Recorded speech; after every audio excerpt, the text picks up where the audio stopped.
Hi everyone, welcome to another virtual Church Without Walls. We have the amazing Jude Hill sharing her story tonight. Some of you might recognise her from TV, but that's all I'll say on that. We have a lovely contribution from Carrie Dixon and music from our favourite brass hands. And tonight John's going to be sharing about shame, the shadow of the soul, and its diagnosis and its antidote. So a great evening up ahead, so enjoy.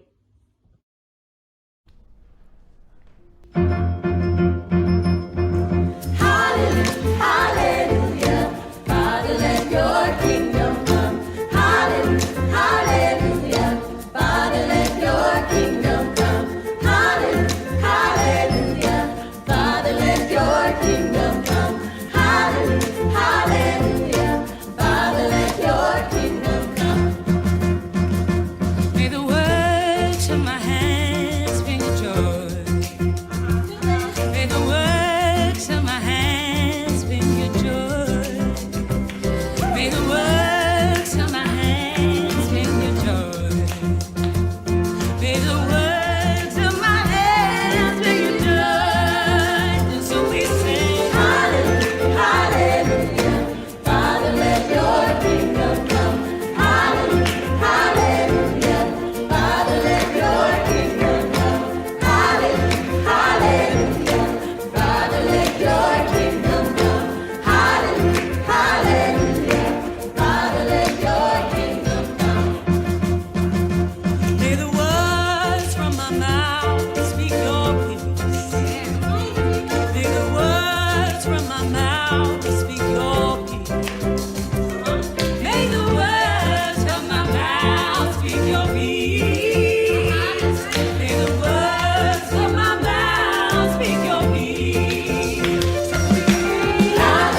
Hi, Church Without Walls. Hiya. Ah. Hi, so we're here in Glen today, and the sun's kind of shining. So I'm going to read you this poem. It's celebrating the sacred feminine, and it's about finding your way home. It's called Homecoming by Linda Ruther. And the Great Mother said, "Come, my child, and give me all that you are. I am not afraid of your strength and darkness, of your fear and pain. Give me your tears. They will be my rushing rivers and roaring oceans. Give me your rage. It will erupt into my molten volcanoes and rolling thunder. Give me your tired spirit. I will lay it to rest in my soft meadows. Give me your hopes and dreams. I will plant a field of sunflowers and arch rainbows in the sky. You are not too much for me. My arms and heart welcome your true fullness. There is room in my world for all of you, all that you are. I will cradle you in the boughs of my ancient redwoods and the valleys of my gentle rolling hills.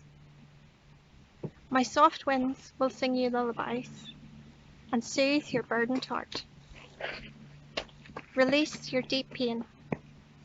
You are not alone, and you have never been alone.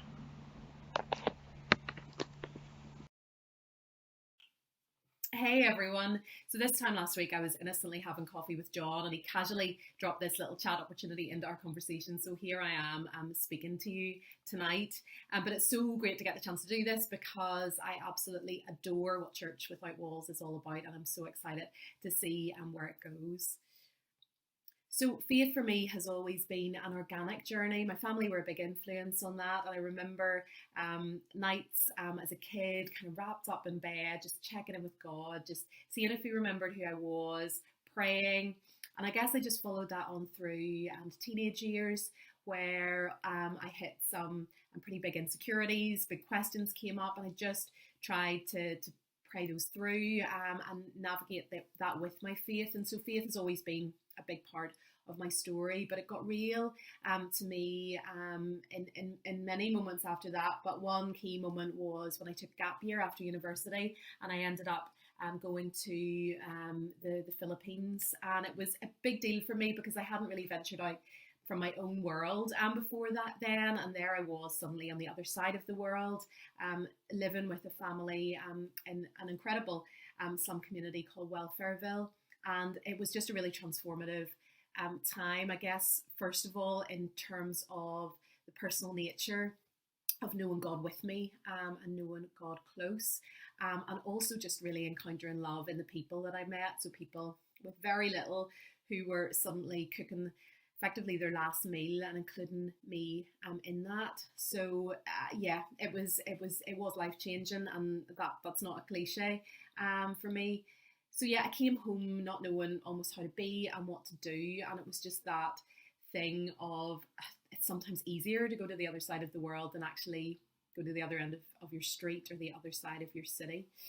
And so that kind of leads on to the evolution of my faith, and a real widening out for me came in getting involved with a maverick bunch of young people up in North Belfast. I was part of a summer project there, but it got wider than a summer project, and I was involved in creating an all-year round community with a team of people for these young people, and that little bunch of teenagers really have left their mark on me.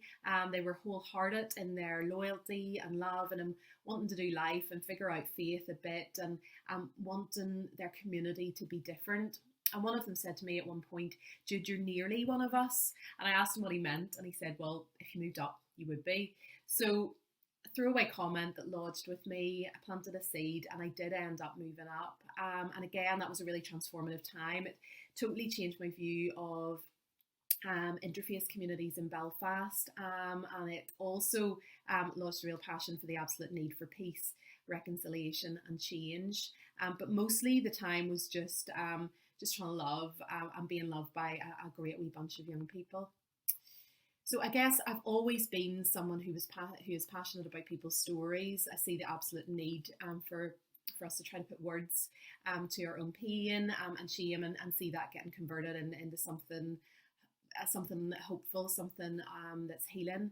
And I believe in that. We really see how redemptive God is, but it's so much easier to do that and see that for everyone else, but really difficult to do that ourselves. And that's the point I got to in my 30s, when I hit a bit of an emotional wall. And I think it's something that I had carried for a while, but I hadn't noticed, because it only reared its head in moments, and then I was too busy being busy with all the things that gave me life and purpose.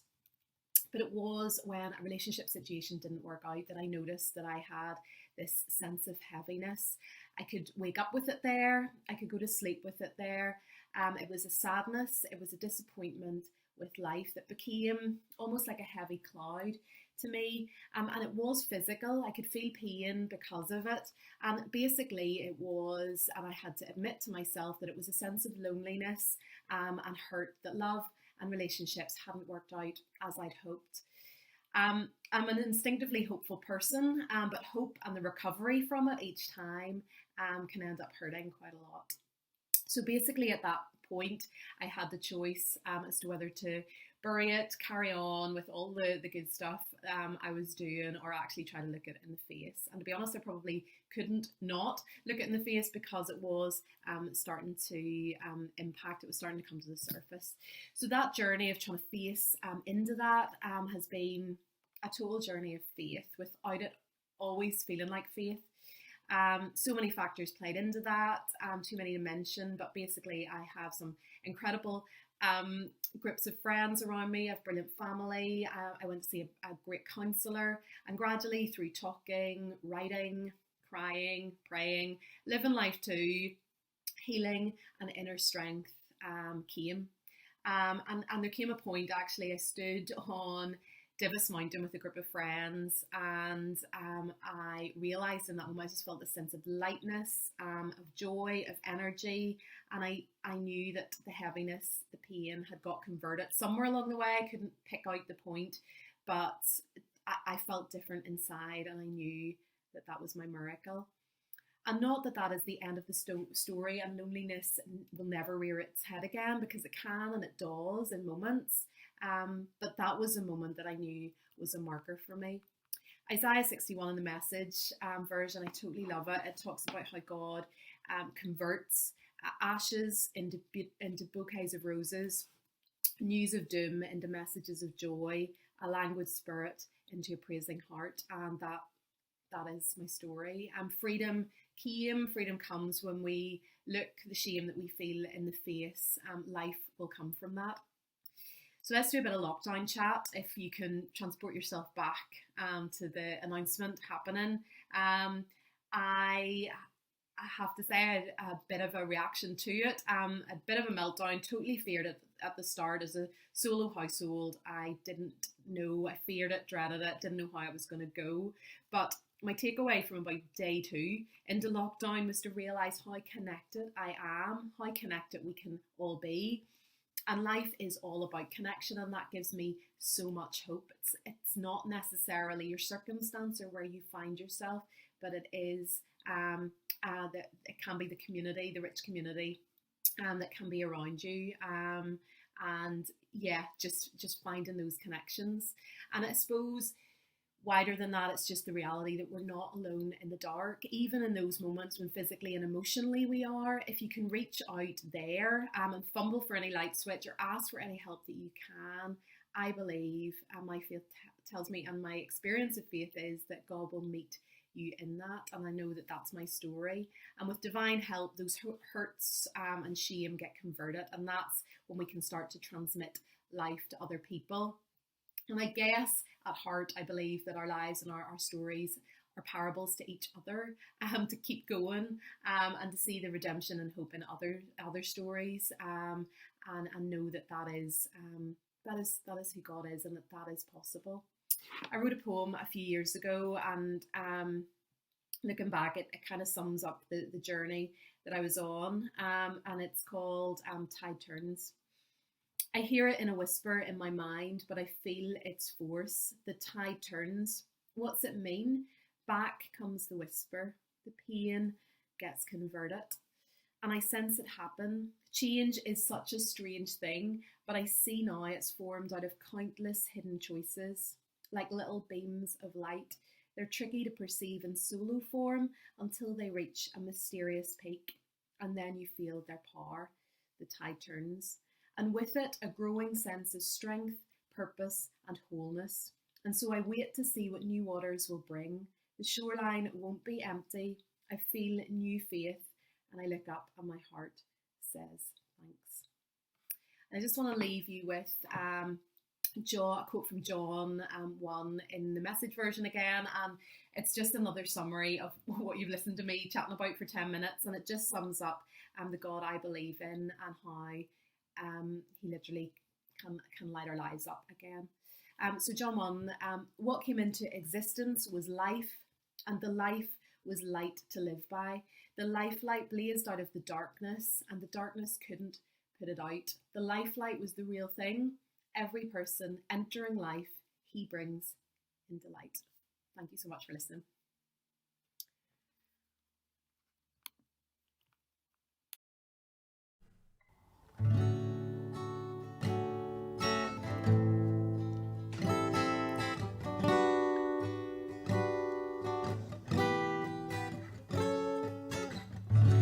We want to seek you in our own ways.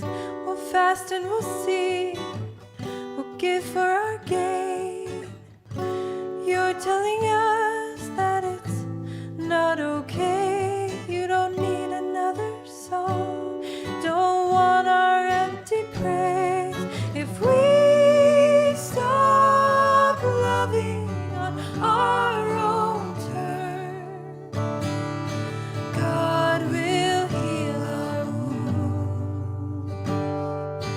God will heal our wounds.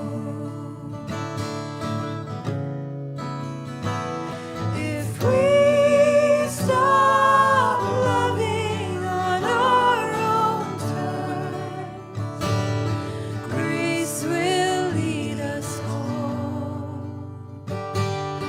Grace will lead us home.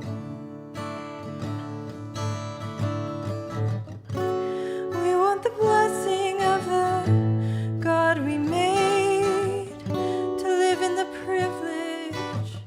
He'll do what we say. You're telling us there's a different way to seek less for ourselves, to pour out every day. If we stop loving on our own terms, God will heal our wounds. God will heal our wounds. If we stop loving on our own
bridges, planting trees, is digging wells for all to drink, is finding light for us to see, is building trust between you and me, is building strength and family. If we stop loving on our own terms, God will heal our wounds. God will heal our wounds. If we stop loving on our own terms, grace will lead us home. Grace will lead us home. If we stop loving on our own terms, God will heal our wounds. God will heal our wounds. If we stop loving on our own terms, grace will lead us home. Grace will lead us home.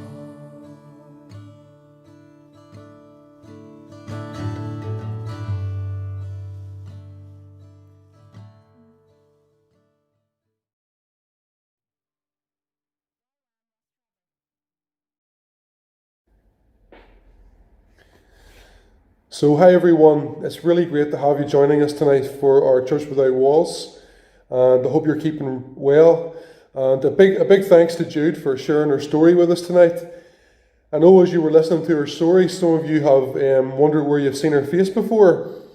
She'll probably kill me for saying this, but whenever you see her on the news desk on the UTV this week, you'll know that you heard her story here first. Thanks for sharing it with us, Jude. It was really terrific. I wonder, have you ever had the experience of being shushed before? You know, when you're in the middle of a conversation, no one likes to be interrupted. Nobody likes to be talked over. No one likes to have the conversation hijacked out from under them. But certainly one thing that always has the power to make your blood boil is when someone has the audacity to shush you. I would say that there's a lot of subjects in life that people would want to shush us from talking about, and maybe none more so than the invasive, uncomfortable subject of shame. What is shame?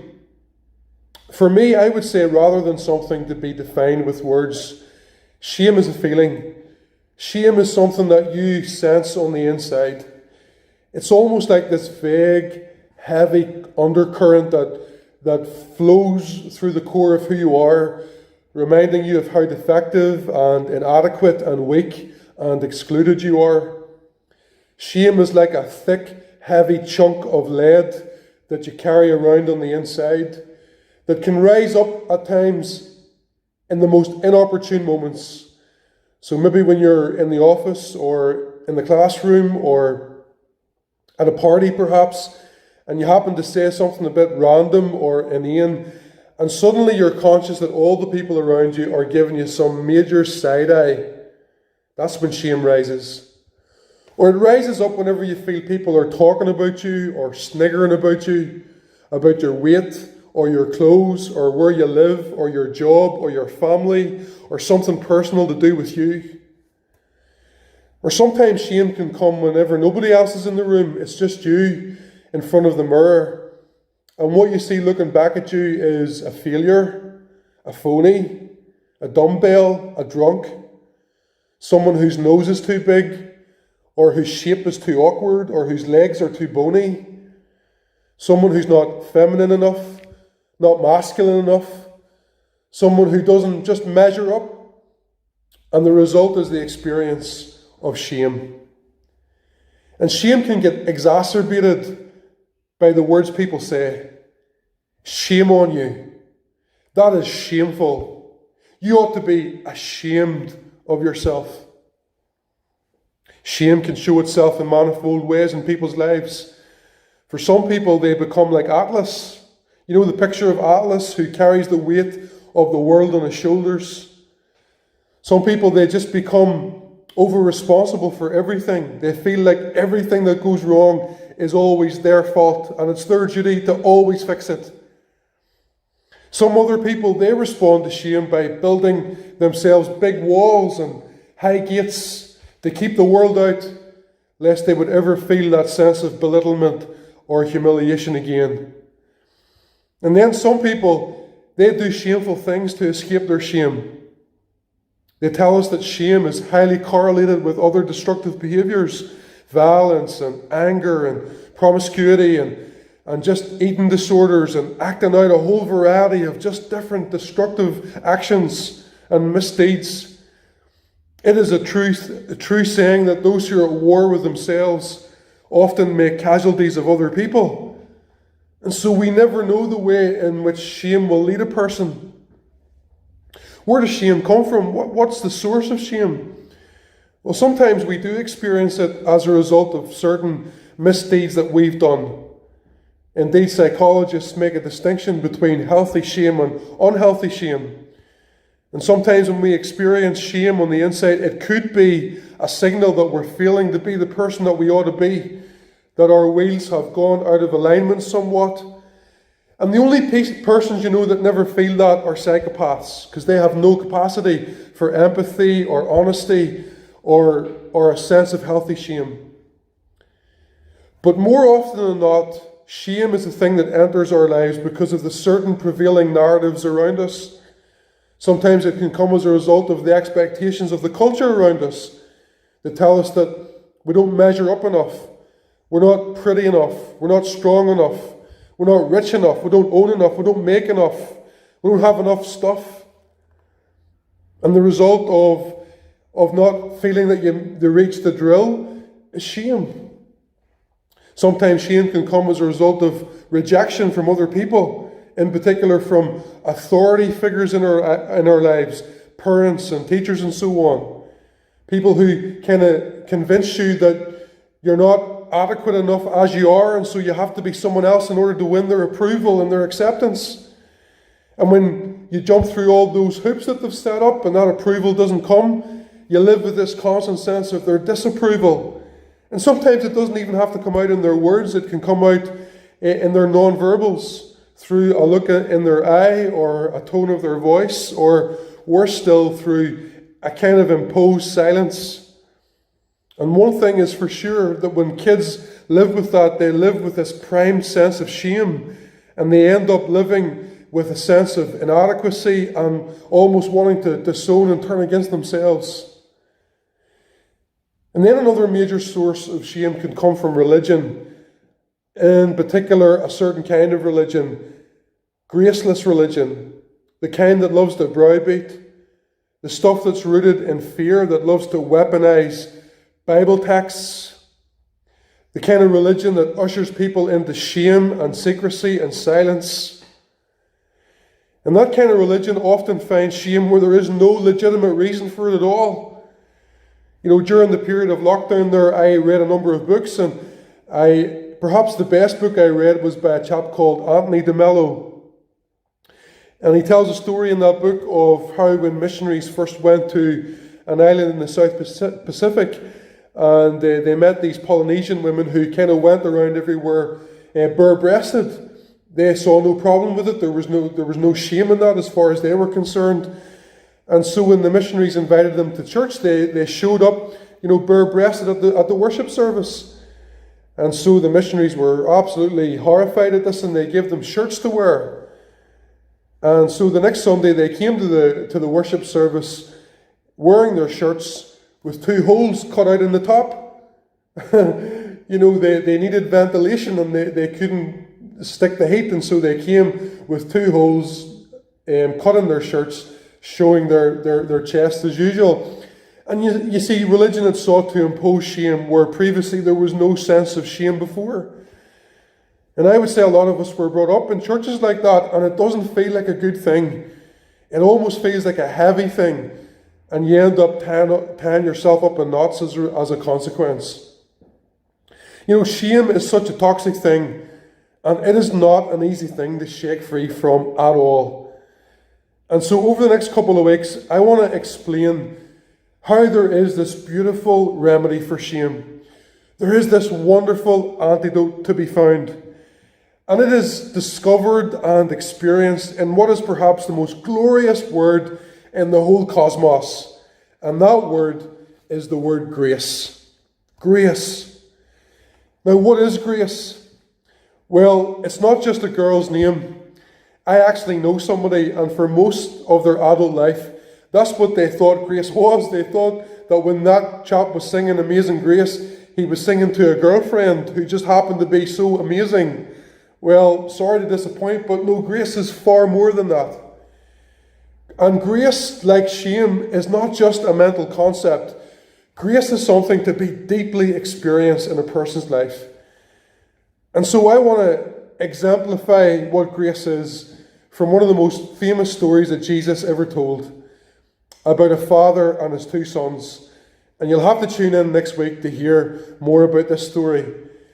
But the backdrop to that story, just to set the stage for it, is that Jesus was keeping company throughout his earthly ministry with what could be termed as undesirable folk.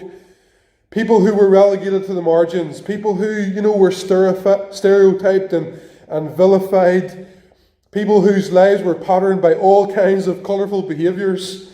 Jesus hung out with those people. Shady ladies and vagabonds and ruffians and wheeler-dealer kind of folk. And all the Pharisees and the religious police and all the very moral people who kind of love to keep tabs on people and were the kind of what we might call the moral gatekeepers of their day, the ones who set the standard as to who was in and who was out. All those people, they looked at this and they were absolutely horrified, and they took Jesus to task for it. And they said, why on earth are you hanging out with all these people? Have you not heard it said before that if you lie down with dogs, you'll get up with fleas? And Jesus had wonderful ways of responding. And this story was perhaps his most marvellous response to their insinuations and their accusations and criticisms. And he said it's not the healthy that need a doctor, it's the sick. And I haven't come to call all the goody two-shoes, but it's these kind of people that need to know the experience of grace. And in his life and through his ministry, Jesus was just the champion and the architect of grace. And I hope as we talk about this story that you'll feel something of its power seeping into your life as well, because as I said, this is something that is much better felt than told. But just to kind of whet your appetite, just to kind of give you a little foretaste, let me tell you 3 things about how grace knocks shame on its head.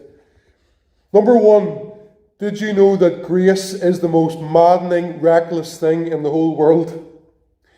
One of the best ways I ever heard grace defined was, imagine this scenario. This young buck, he's 14 years of age, he's acting the hard lad. And one night he decides to take his mother's car out for a drive without her permission and burn some rubber. And in the process, he ends up ploughing into your newly put up fence and, wrecks the whole thing. In that moment, you have a choice as to how to respond to that young lad. Number 1, you could treat him with justice, which would be a legitimate response. You could say, I'm going to call the cops on you. You're going to be liable for the expense of this fence. I'm going to make you pay the damages. You would be treating him justly. That's how justice would reward that situation.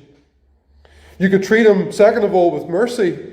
You could say, hey, right, okay, I'm not going to call the cops, but this is what you're going to do. You're going to spend the rest of the summer now mowing my lawn and cutting my hedge and painting my walls until you make up the money to be able to pay for this, the repairs of this fence.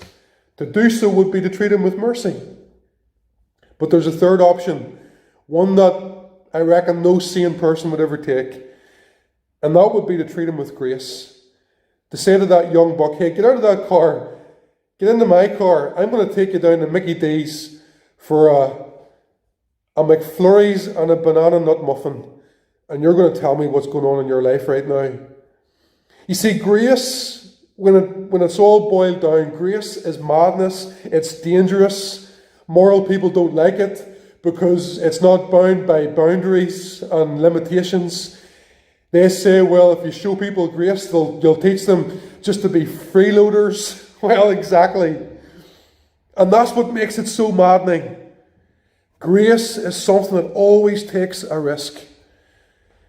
I heard it said once that if you treat a man like an animal, he'll become like one. If you treat him as he is, you'll make him worse than he is. But if you treat him as if he's already what he potentially could be, then you'll make him what he should be. And grace is this beautiful, reckless, crazy thing that defies all limitations. We'll see that in next week's story. Second thing I want to say about grace tonight is that grace offers unconditional acceptance. And that's what makes it so different to religion. Because you see, religion says you've got to be a certain person. You've got to wear a certain kind of clothes. You've got to tick a certain kind of box before you can be accepted. But the gift that is grace, it guarantees acceptance. No strings attached. It throws down a welcome mat without any criteria. And it pushes all boundaries to the very limits. You see, my friends, tonight, the power of grace, it lies in the power of shame, rather. It lies in the experience of rejection. It lies in the deep fear that if I really show myself here, I'll not be accepted, I'll be abandoned and turned away from. But grace, the sheer audacity of grace, it overcomes that by the experience of acceptance and welcome and hospitality. 10,000 welcomes, in fact, without any regard as to whether there's acceptability or not. You know, in the days when I was preaching in different churches, sometimes I would get in trouble for telling certain stories, and people would look at me with eyes like saucers, and I always loved it. And one of those stories that sometimes would get me into trouble was the story from Tony Campolo. Tony Campolo, you know, in one of his books, he told about how one of his close friends in ministry worked in a downtown church that was quite a poor church. It was a dying church, and so he often, you know, he didn't get much income for it, and so to kind of feed his family, he sometimes would take on the role of burying people that no one wanted to do their funerals for. So he would keep in close contact with undertakers, and anybody that couldn't get a priest or a pastor, they would call him up, and he would come and do their funeral service. And so one day he gets a call to come and do the funeral service of a young man who died of AIDS. And nobody wanted to touch his funeral service with a barge pole. And so the undertaker rang him up and said, would you do the funeral? And he said, I will. And so he opened his church, and the mourners gathered, and about 30 men showed up to mourn the death of their young friend. This was at the height of the AIDS crisis. And so 30 gay men all sat in the pews of this church, and the preacher said that as he was giving his sermon and saying his prayers, none of those men would make eye contact with him. They just sat there in their pews, shuffling their feet, looking in every which way but up at the preacher. After the funeral service was over, they got in their cars and they went to the graveyard. And he said that as he stood on this side of the grave and they all stood on that side of the grave again, they, you know, as he said his piece, they just stood there frozen like statues. Nobody really moved and nobody said a word. And so he gave the benediction and, you know, was about to leave. And he noticed that as he made to leave that none of them still made a move to go anywhere. And so he said to them, listen, is there anything more that I can do for you today? And one of them said, yeah, isn't it true that at services like these, they often read the 23rd Psalm? I didn't hear you read the 23rd Psalm. You know, the one that says, the Lord is my shepherd, I shall not want. I'd love for you to read the 23rd Psalm. And so the pastor stood up and he opened his Bible and he read Psalm 23. And then another one of those men said, I really like that passage in the Bible where it says nothing can separate us from the love of God. Would you mind, Pastor, reading that to us? And so the pastor turned open in his Bible to the end of Romans chapter 8. And he read those verses, nothing can separate us, not height nor depth, not angels, nor principalities, nor powers, nor things present, nor things can come. Nothing can separate us from the love of God in Christ Jesus. And this pastor spoke about how, as he was reading these stories, these men were standing on the other side of the grave of their friend, just drinking in every word. And you see, the reason is because for all their lives they had been made to feel excluded. They felt like church and Bible verses and songs and prayers weren't for them because they felt like they were despised by church people. And the reason they felt that way is because the churches that they came from had despised them. And here they were standing on the other side of a grave, hungry and thirsty for the words of love. And my friends, if that's not what Christianity is, then I don't know what is. Is Christianity not about affirming God's love for people? About reaching out and taking down walls and building bridges and sharing with people the care and the love of Jesus? I'll tell you a third thing then, finally, tonight about grace, is that grace has the power to transform any situation, no matter how far gone it is. And grace doesn't even do it for those reasons. Grace has its own reasons. Grace does it because it can't help but do it. But when it's shown, and when the one in the receiving end of grace really feels it, then it has the power to unlock such a transformative potential within them.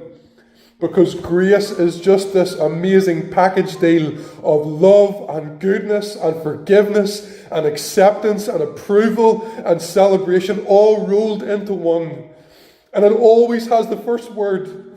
And when it does, it can change a person from the inside out.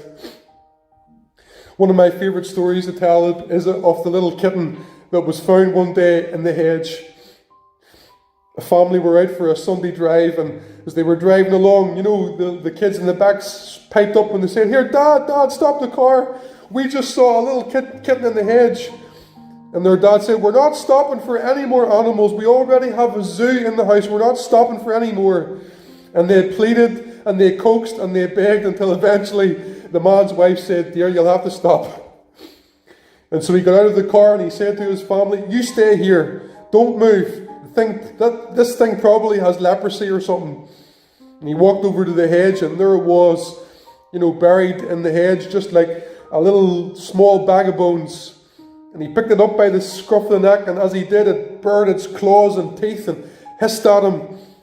And he brought it over to the boot, and he put it in there and wrapped it in a wee blanket, and he said, "Now don't touch it, it's probably got all kinds of fleas and diseases and germs and so on." And when they got back to the house, those kids said, "Dad, please, can we make it a bed in the house?" And he said, "Oh, sure, why don't you take my bedroom?" And they brought it into the house, and they made it a bed fit for a pharaoh. They gave it a gallon of warm milk, and they just spent the evening, looking at it, stroking it, playing with it. A couple of weeks went by, and the man was in the house by himself one day, and as he was footering around in the kitchen, he felt something rubbing up against his leg. And he looked down, and there was a cat that was, arching its back for him to stroke it, purring and rubbing itself up against his leg. And making sure no one was watching him, he bent down and he rubbed its head and scratched its chin and felt the affection and love from the cat. And the question is, was that the same little kitten that was found in the hedge? Was that the same one that bore its teeth and claws and spat and hissed? Was that the same one? Yeah, it was the very same one. And you and I both know what made the difference. My friends, there is nothing in this world as powerful, as transformative as the power of beautiful grace. And I hope you'll tune in over the next 2 weeks to hear more about it.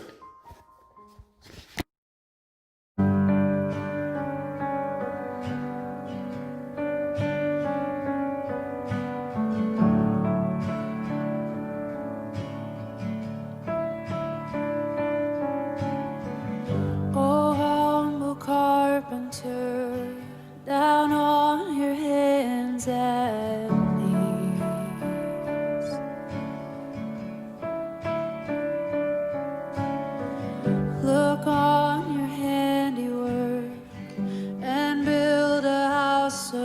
may dwell in me, so you may dwell in me.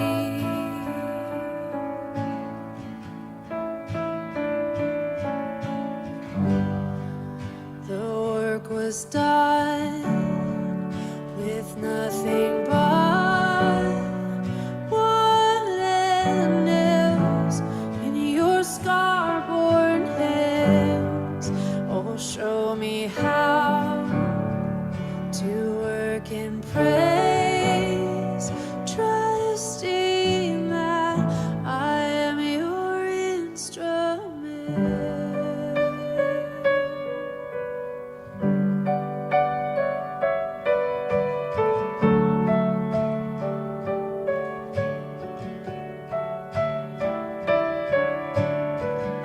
Oh, loving laborer, with the sweat upon your face,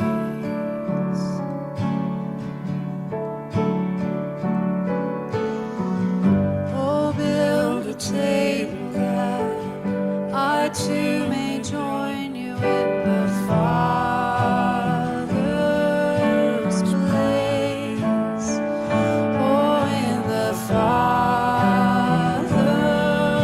place.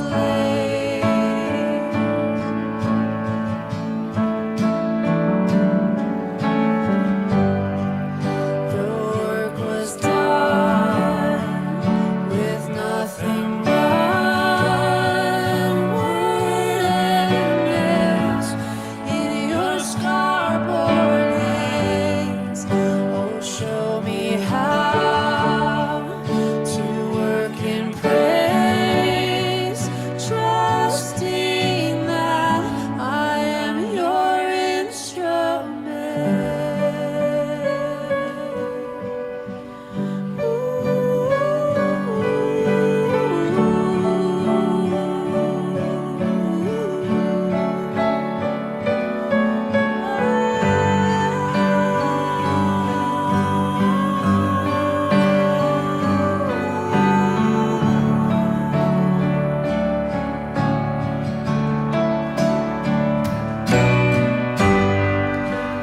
The kingdom's come and built upon wood and nails, pricked with joyfulness. Oh, send me out within your ways, knowing that the task is finished.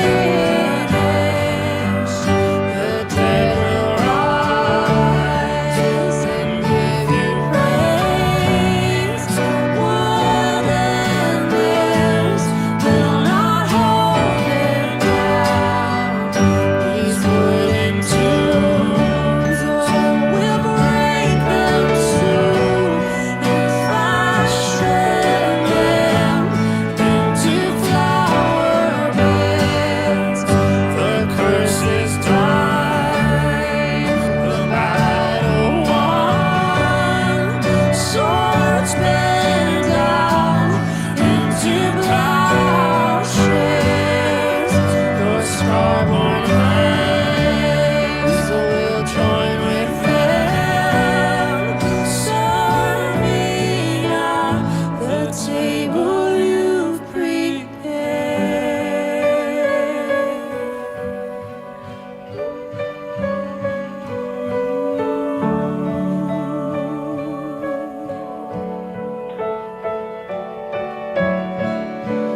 Oh, humble carpenter,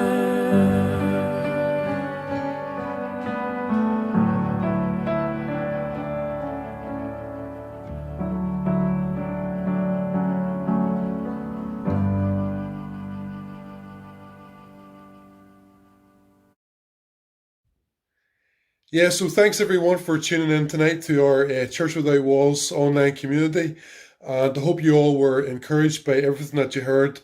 Don't forget to check out our Facebook page for our second part next week. And we'll just continue on the same theme on the antidote to shame. But just to close us out tonight, I actually found a wee video that almost is the identical story of the one I was telling you a wee bit about earlier there, about the man with the little kitten and the transformation that took place. I found this and I hope it melts your heart as much as it did mine. So yeah, until next time, the world is a crazy place out there. Make sure to be good to each other, look after each other, care for one another and love one another. And yeah, I love you all and see you soon. Take care now. Bye. Come on, baby. Sweetheart. Come here. She was just meowing and meowing and meowing, but wouldn't come to me. I just knew that if I could get my hands on her, I could change her life for her.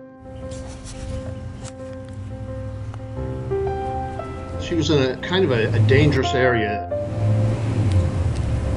People went by, they knew she was there. You know, no one took the time and effort to take care of her. I could tell so badly she wanted someone to be with and she wanted someone to help her. I wanted to be the one to do it. Come here, baby. I didn't want to leave her there alone. So I went back to the house and got some water and some food and took it back to the playground. But she would only come right to the edge of her protected area there where she felt comfortable. I came back the next day and with the same thing, coaxed her out, probably about this time, about 25, 30 feet. But as I approached, she would dart right back underneath the playground. Then the next day I thought, well, I would move it over to a kind of a protected area. And sure enough, when I showed up, I put the food over on the other side of the sidewalk. And when she came to the water bowl and started drinking, that's when I reached out and grabbed her. Got him. Hey, baby. I gotta shut the camera off. I got him. It was a great feeling. When I grabbed her, there was no resistance. I could just tell that, for one, it was a successful rescue, and two, it was the beginning of a beautiful life for both her and myself. By the time I got her down the street to my house, she was all over me. She was in my arms, she was happy, she wasn't trying to run, she wasn't trying to do anything. I think at that moment, we both had a connection that this was it.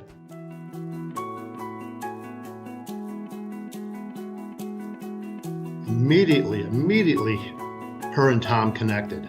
Tom took care of her 24 hours a day. He was always with her.